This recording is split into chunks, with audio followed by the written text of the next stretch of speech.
আসসালামু আলাইকুম ওয়া রাহমাতুল্লাহি ওয়া বারাকাতুহু নাহমাদুহু ওয়া নুসাল্লি আলা রাসূলিহিল কারীম আম্মা বা'দ।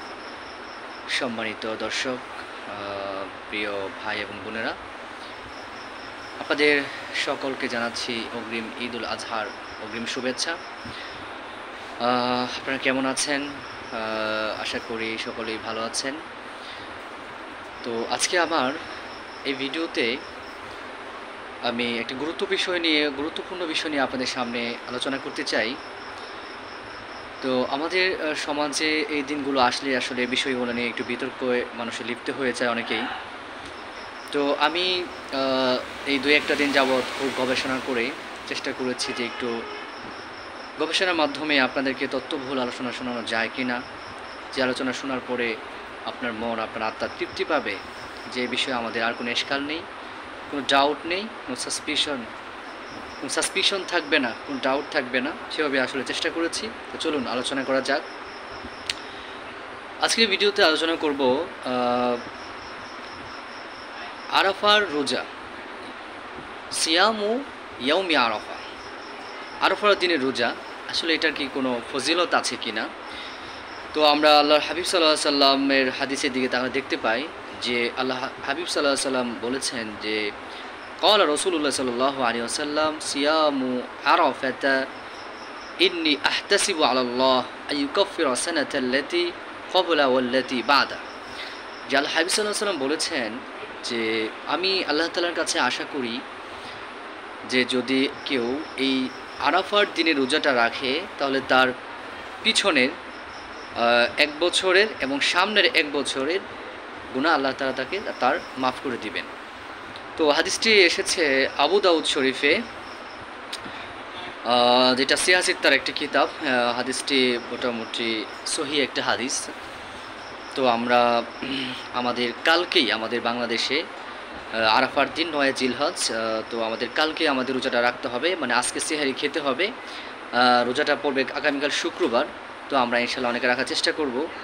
তো এখন আমার আলোচনা হলো যে আসলে রোজা তো আমরা রাখবই এবং এই ফজিলত নিয়ে আলোচনা করলাম, কিন্তু আসলে রোজাটা কবে হবে, কোন দিন হবে? এই সিয়াম ও আরাফাটা কি ৯ জিলহজ হবে নাকি আপনার এই ৮ জিলহজ হবে, মানে কোন তারিখে আসলে হবে বাংলাদেশের অনুযায়ী? তো সেই বিষয়টা নিয়ে আমি আসলে ইনশাল্লাহ গবেষণামূলকভাবে আলোচনা করার চেষ্টা করব। তো আমরা দেখতে পাচ্ছি যে ৯ জিলহজটা আসলে আপনার সিয়াম ও আরাফা এটা মূলত হচ্ছে বাংলাদেশের ৯ জিলহজ। ৯ জিলহজ হওয়ার কারণ হলো আমাদের অনেকেই আছেন যে এটার ক্ষেত্রে দলিল পেশ করে থাকেন। তো আমরা কিছু দলিল সহকারে আপনাদের সামনে পেশ করব। প্রথম কথা হলো যে আরাফার দিন দ্বারা উদ্দেশ্য কোন দিন? সৌদি আরবে যেই আরাফার দিন অতিবাহিত হয় বা আপনার আজকে সৌদি আরবে আরাফার দিন গেল, তো এই দিনটা আসলে কোন দিন? এটা মনে রাখতে হবে যে আরাফার দিনটা হলো ৯ জিলহজ। ৯ জিলহজ আরাফার দিন। তো এই ব্যাপারে ৯ জিলহজ যে আরাফার দিন, এ ব্যাপারে আসলে ফুকাহে কেরাম এবং মুহাদ্দিসিন কি বলে আমরা দেখি যে অধিকাংশ উলামায়ে কেরাম, তার মধ্যে আছেন ইবনুল মুনজির, ইবনে তাইমিয়া রাহিমাহুল্লাহ, ইবনে উসাইমিন, আবদুল্লাহ ইবনে বাস, যিনি হচ্ছেন সৌদি আরব বিখ্যাত একজন আলেম, তাদের ঐক্যমতে ইয়াউমু আরাফাটা হচ্ছে ৯ জিলহজ। আর এছাড়াও আবদুল্লাহ ইবনে আব্বাস রাদিয়াল্লাহু তাআলা আনহু তিনি বলেছেন যে আরাফার দিন ফজর থেকে তাকবীর বলা শুরু করতেন, শেষ করতেন হলো 13 জিলহজ।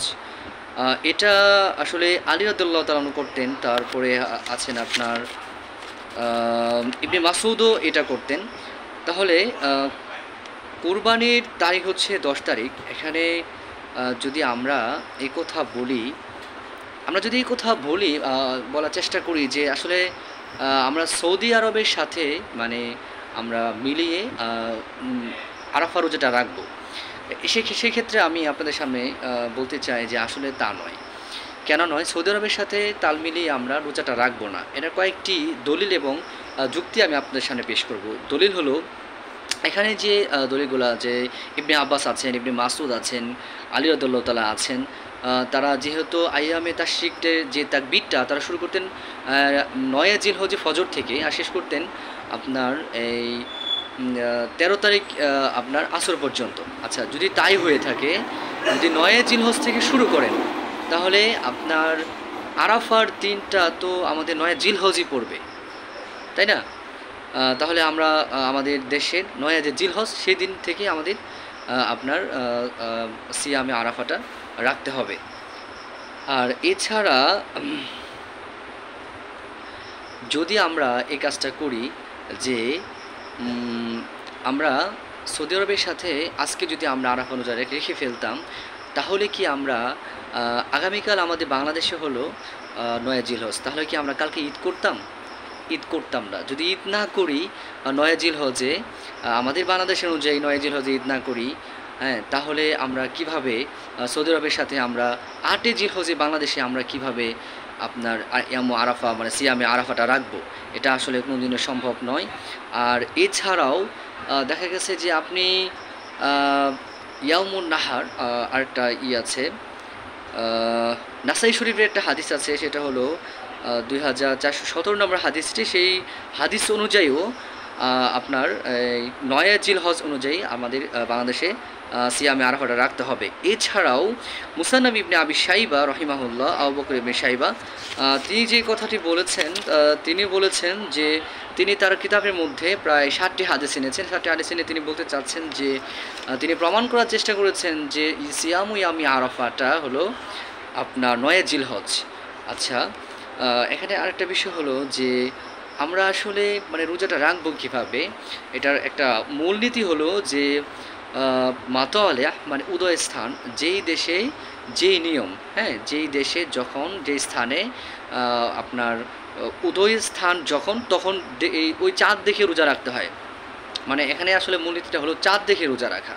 আমাদের জিলহজ মাসে 9 তারিখে চাঁদ আছে কিনা বা উদয় স্থান কিনা সেটা দেখতে হবে। চাঁদ উদয় স্থান দেখেই আপনার এই ভেদটা দেখি মানে মূলত রোজা রাখতে, রোজা ভাঙতে হয়। যদি তাই হয়ে থাকে তাহলে তো আমরা কখনোই আমরা মানে সৌদি আরবের সাথে মিলিয়ে তাল মিলিয়ে আমরা বাংলাদেশে 8 জিলহজে আমরা এই রোজাটা রাখতে পারবো না। তো যেহেতু আমরা তাকবীর তার সেটা শুরু করি মানে আরাফার দিন, তাহলে আরাফার দিনটা 9 জিলহজই হয়ে থাকে, যেটা অনেক সাহাবীরা দেখলাম। এবং যদি আমরা সৌদি আরবে আজকে যেহেতু 9 জিলহজ গেছে, আমাদের 8 জিলহজ, তাহলে আজকে যদি আমরা বাংলাদেশে 8 জিলহজে রোজা রেখে থাকি, তাহলে আগামীকালকে বাংলাদেশে 9 জিলহজ, তাহলে কালকে কি তারা যারা আজকে রোজা রেখেছে তারা কি ঈদ করবে? ঈদ করবে না। তাহলে কোনো যুক্তিতেই 8 জিলহজে রোজা রাখা যাবে না, বরং 9 জিলহজে রোজা রাখতে হবে। এবং এটাই গ্রহণযোগ্য মত, এবং এটা সবারই দলিল এবং ফোকাকে মুহাদ্দিসিনে কেরামের মতে। তো আমরা ইনশাল্লাহ কালকে আমলটি করার চেষ্টা করব। এই ফজিলত এবং এই দিনটি কি রোজা রাখবেন কিনা এ বিষয়ে আমি দলিলের সাথে আপনাদের গবেষণার সাথে আলোচনা করার চেষ্টা করেছি। তো ইনশাল্লাহ সকলের মঙ্গল কামনা করে এখানে আমি ভিডিও শেষ করছি। ওয়া আখিরু দাওয়ানা আলহামদুলিল্লাহ।